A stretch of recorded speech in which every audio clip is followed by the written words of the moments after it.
6 up-and-coming brokers, 6 ambitious candidates, all with one aim: to be crowned Broker Apprentice 2017.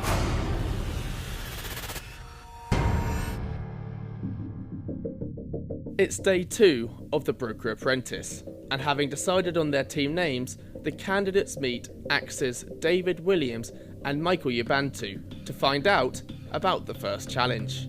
Welcome. Today's task requires you to set up a street food stall and convince some hungry office workers in central London that yours is the food that they want to eat.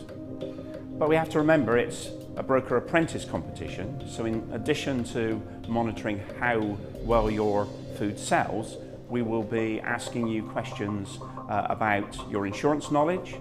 This is a hospitality task, a rapidly growing sector and therefore very important to us, and also looking at your project management skills throughout the task. Good luck. The hospitality and tourism sector ranks as the UK's 4th largest industry. First, the apprentices need to decide what food they are going to prepare. Are we going to have like a range of things, or just literally ... and that's what we I think we get? should have 2 different things. I do think if we have like a random wildcard thing, which people really like things like, I know if you came up with a pizza, tons of people would flock to that. If this is the option, I think we'll run out of budget. I think it will need to be simple, like sills, keep it simple. So what's the plan? How are you going to tackle that? What are you thinking? These guys, it's quite clear that Peter's got some experience in like catering and wedding events and things like that. Chloe's naturally loves a bit of cooking and stuff, so I'm not very good at both. So you're good at like organising. Yeah, I can. Yeah. Taking the lead in managing the task, or are you going to do that between you? We're going to do it between us. Make sure everyone's on task. Make sure everyone knows what they're good at. Nation's top 10 sandwiches. Well, we can go to the shops and actually imitate that to some extent. Also have the bespokeness of it, where we go around and ask what you actually want. Oh, I can't make a salad. Can you make a salad? Put your mind to it. You can make a ham and cheese sandwich and a salad. I mean, I can do it. So what's your process been in terms of deciding what you're going to cook? Because you still sound like you're not certain as to what you're going to cook, and it sounds, not being rude, but it sounds a bit random. It's like, we're going to make loads of stuff and hope people want to buy some of it. Well, we decided quite early to make sandwiches because they're easy to mass produce. With their meals decided, both teams head out with a budget of £150 to buy their ingredients. Team Risky Business has completed its shopping first, spending just half of the allocated budget. Team Guardian follows just behind, with £120 worth of ingredients. Ingredients bought, both teams now have just over 2 hours to prepare their food. Well, that's a good slice. I've never seen a piece of bread sliced that way. Do you agree? We do it that way, but then again, I don't know. So guys, catering task, progressing really well. If you're thinking about this from a business perspective, what sorts of covers would you be looking at for a catering business if you were dealing with it as an insurance broker? The main thing is just like staff really, making sure that they're trained properly, because otherwise they're dealing with food, members of the public and stuff. You can cause illness through food. Just make sure they're trained, health and safety things are in place.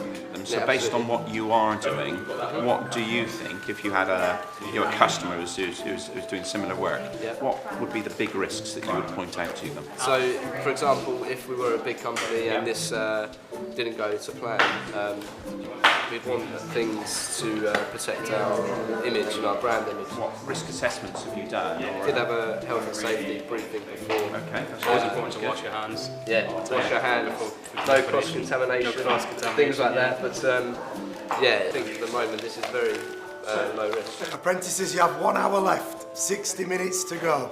Halfway through the task, what does David Williams think about Risky Business's progress? Risky Business, I'm a bit worried about. They didn't seem to have a great plan. They seem to be taking a bit of a scattergun approach, trying to do as much as they could to give lots of variety. They went into the food shop, only spent half their money. I'm a bit worried that maybe isn't going to be the best of the decisions that they've made. Whereas with Team Guardian, they're taking a much more challenging approach, and therefore, time could be an issue for them. So I've got 5 left. What about the pizzas? Do you butter pizza? I think they're doing pretty well. I mean, they couldn't make a tuna mayo, so we're improving. We've got a long way to come, so still can't make a salad. more ham and cheese. And Ryan's been really good. He's been making the crisps, which I thought was going to be a challenge, but he's done really well. I'm impressed. It's a healthy pasta, like chicken pesto pasta, sun-dried tomatoes and spring onions, or a bit of creme fraiche. It's really tasty, so hopefully they'll like it. Okay, teams, you've got 30 minutes left. That's when the taxis arrive in 30 minutes. The pressure is ramping up, and the temperature in the kitchen is rising as the clock ticks down to the deadline. God, this is literally what happens every time I cook pasta at home. When we get there, we're going to unwrap it and then put the tomato and lettuce in it. So that's just a B at the moment. The LT is coming. Prototype, yeah. So it's on its way. Come on, Evan. Okay, teams, you've got 5 minutes. You need to be finishing packing up. You've got 5 minutes. We need to be in those cabs. Thank you so much. A bit burnt this time round, but caramelisation. I think we've done enough pasta to be half loaded. But we weren't trying to get crispy ones, we were trying to get mashy fries. They've worked out really well. Time's up.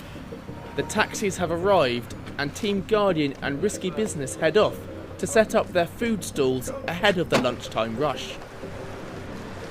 So we've got ham and cheese, tuna mayo, we've got BLTs, we have Greek salad, or you can make your own. Currently making dessert. Peter's idea for the fruit salad, I think, or yeah, something simple. Okay, brokers, are you ready? They're now open for business. The office workers must decide whose food they will plump for. Each employee has a token, and the winner will be the team that simply collects the most tokens in their jar. Yeah, if you want to come back for it, I'm good. Yeah, we have some pizzas, we have a couple of sandwiches we need to get out. That is lovely. Thank you very much. Freshly made. I think I'm going to go next door actually, but thank you very much. So what did the staff make of the food? Sweet potato fries are a little bit soft. Could be a little bit crunchier.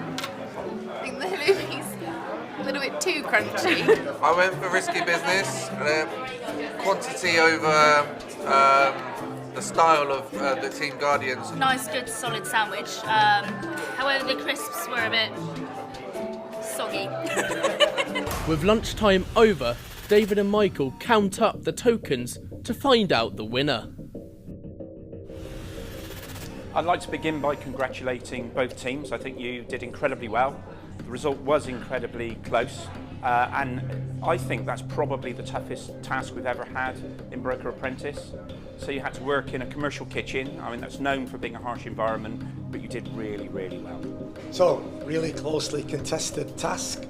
The results have been counted and verified. The staff of Info Pro Digital have spoken, and the winner is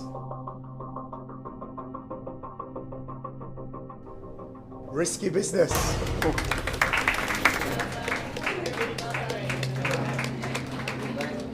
I think the reason Risky Business won it is they didn't do anything too flash. They understood their customer base better. So they thought, okay, lunch in an office, what are people going to want? And on that, they delivered really well. I think Guardian definitely had a better plan, but execution let them down. I think they gave themselves too much to do. What I learned today was time management is a big deal. Got to make sure you know what you're doing, when you're doing it, and how long it's going to take to do it. We could have been out on the floor a bit more, but we were trying to get through through the guys who were waiting. I think what worked for those guys was they got round the corner before the people come in. I think we planned really well at the start, like we knew what exactly we were doing.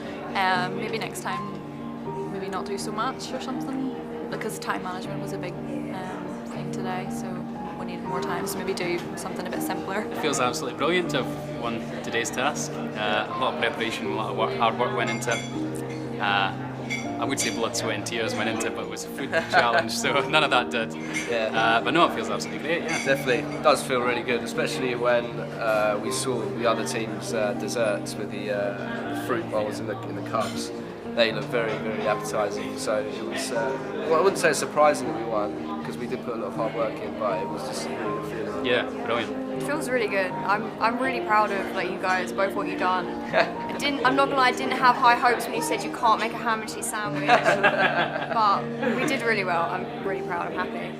With Risky Business declared the winners, the apprentices hang up their aprons and get ready for the next team task. Next time on The Broker Apprentice. So today we're at Fuller's Brewery. Very, very quickly look at the ingredients and processes that go to make the beer. These machines, how bespoke are they? The resultant liquid is more or less beer, but we call it green beer. We are Risky Business and we're here today to present Fuller's Brewery. And the winner is...